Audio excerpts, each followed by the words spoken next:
Our next speaker is a scholar, a philosopher, an activist, a teacher, a gentleman, and one of the leading theorists on systems in the world. I taped many conversations with Dr. Deming and other experts, and the most unusual and perhaps the most enjoyable was a conversation between Dr. Deming and Dr. Ackoff. Dr. Ackoff was one of the only person actually to call Dr. Deming Ed. And Ed really loved it. He was delighted and pleased to learn from Dr. Ackoff, and I would like to think that he's tuned in now as Dr. Ackoff speaks to us on Beyond Continual Improvement. Thank you. Coming as I do at the end of a distinguished line of speakers, I feel like a pornographic movie being shown to people who have just engaged in sex.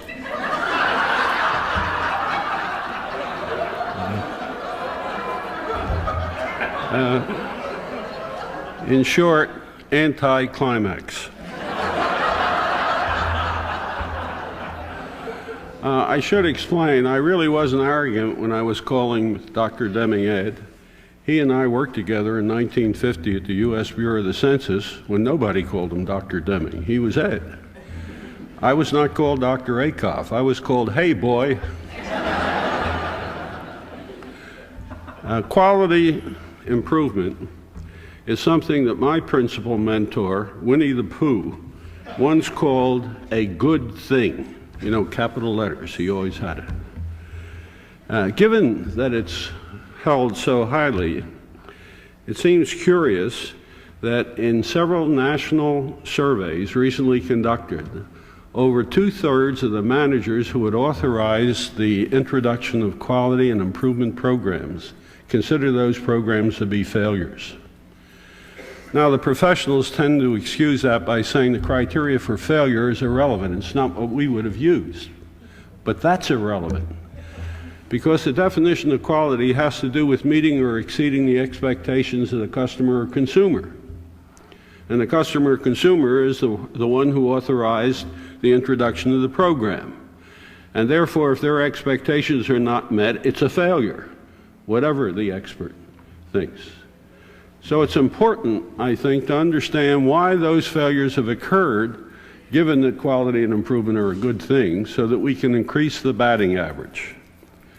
The hypothesis that I want to set forward to you is the reason for the failures is primarily the fact that they have not been embedded in systems thinking. They have been anti-systemic applications. Now let me try to explain what that means. First, what's a system? A system is a whole, spelled with a W, that consists of parts, each of which can affect its behavior or its properties. You, for example, are a biological system called an organism, and you consist of parts, your heart, your lungs, your stomach, pancreas, and so on, each of which can affect your behavior or your properties. The second requirement is that each part of the system, when it affects the system, is dependent for its effect on some other part. In other words, the parts are interdependent. No part of a system or collection of parts of a system has an independent effect on it. And therefore, the way the heart affects you depends on what the lungs are doing and the brain is doing. The parts are all interconnected. And therefore, a system is a whole that cannot be divided into independent parts. Now, that has some very, very important implications that are generally overlooked. First, the essential or defining properties of any system are properties of the whole which none of its parts have. For example, a very elementary system you are familiar with is an automobile. The essential property of an automobile is it can carry you from one place to another. No part of an automobile can do that. The wheel can't, the axle can't, the seat can't, the motor can't. The motor can't even carry itself from one place to another. But the automobile can. You have certain characteristics, the most important of which is life. None of your parts live. You have life. You can write. Your hand can't write. That's easy to demonstrate. Cut it off and put it on the table and watch what it does. Nothing. You can see. Your eye can't see. You can think. Your brain can't think. And therefore, when a system is taken apart, it loses its essential properties. If I bring an automobile into this room and disassemble it, although every single part's in this room, I don't have an automobile. Because the system is not the sum of the behavior of its parts, it's a product of their interactions. And that's been said here in many ways over and over today. Now, what does that mean? If we have a system of improvement that's directed at improving the parts taken separately, you can be absolutely sure that the performance of the whole will not be improved. And that can be rigorously proven. But most applications of improvement programs are directed at improving the parts taken separately, not the whole. The proof is complex, and I won't bore you with it. Let's just take a simple example. I read in the New York Times recently that 457 different automobiles are available in the United States. Let's buy one of each and bring them into a large garage. Let's then hire 200 of the best automotive engineers in the world and ask them to determine which car has the best engine. Suppose they come back and say the Rolls-Royce has the best engine. We make a note of it. Which one has the best transmission, we ask them, and they go run tests and come back and say the Mercedes does. Which one has the best battery? Come back and say the Buick does. And one by one, for every part required for an automobile, they tell us which is the best one available. Now we take that list, give it back to them, and say remove those parts from those cars, put them together into the best possible automobile. Because now we'll have an automobile consisting of all the best parts. What do we get? You don't even get an automobile. For the obvious reason that the parts don't fit. The performance of a system depends on how the parts fit, not how they act taken separately. You see, the architect, who's the profession that I think understands systems best, really has the fundamental idea. When a client comes in to see an architect and they say, I want to build a house for my family with 3 bedrooms, a living room, dining room, and kitchen, a family room, a 2-car garage. I want it on 1 floor. I'd like it to be built out of redwood, and I don't want it to cost more than $10,000. What does the architect do? He has a set of properties that the client wants. Does he sit down and start to design the kitchen, and then the living room, and then the bedrooms, and then the garage? Is that what he does? Of course not. What he does is produce an overall design of the house. Now he produces designs of the rooms to fit into the design of the house. But he discovers in the process that he can modify the house in such a way as to improve the quality of the rooms. But he will never modify the house to improve the quality of the room unless the quality of the house is simultaneously improved. And that's fundamentally the principle that ought to be used in continuous improvement.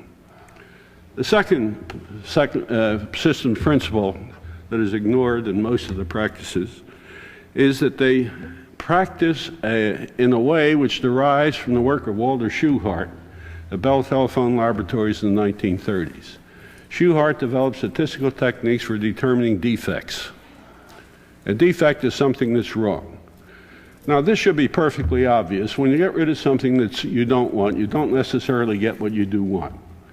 And so finding deficiencies and getting rid of them is not a way of improving performance of a system. That's easy to demonstrate. Take a television set. Go in and turn it on right now. What's the probability you'll get a program you want? Well, you probably haven't calculated it. I have. It's 0.01. Now, it's a defect I can very easily get rid of. All I have to do is turn the channel. What's the probability I'll get a program I want? Still 0.01, which means I have a 50-50 chance of getting a program I want, even less. Basic principle. An improvement program must be directed at what you want, not at what you don't want. And determining what you want requires your redesigning the system, not for the future, but right now, and asking yourself, what would you do right now if you could do whatever you wanted to?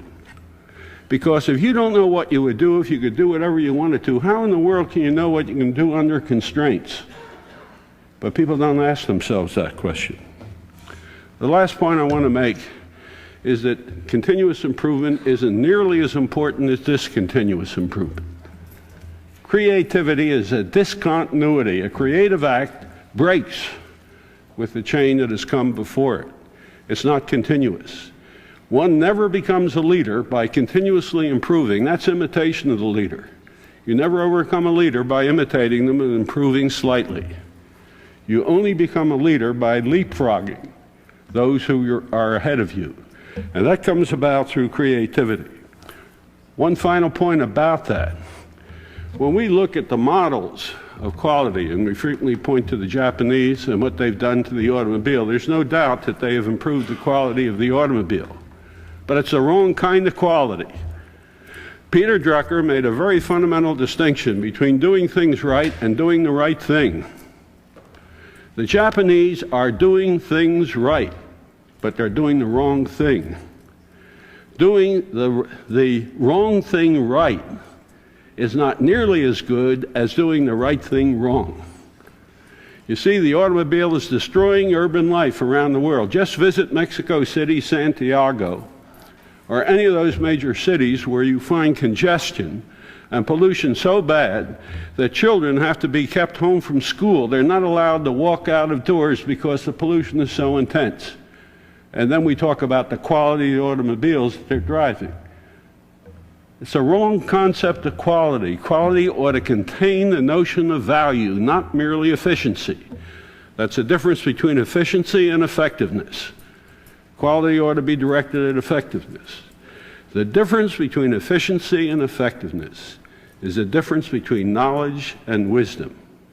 And unfortunately, we don't have enough wisdom to go around. Until managers take into account the systemic nature of their organizations, most of their efforts to improve their performance are doomed to failure. Thank you.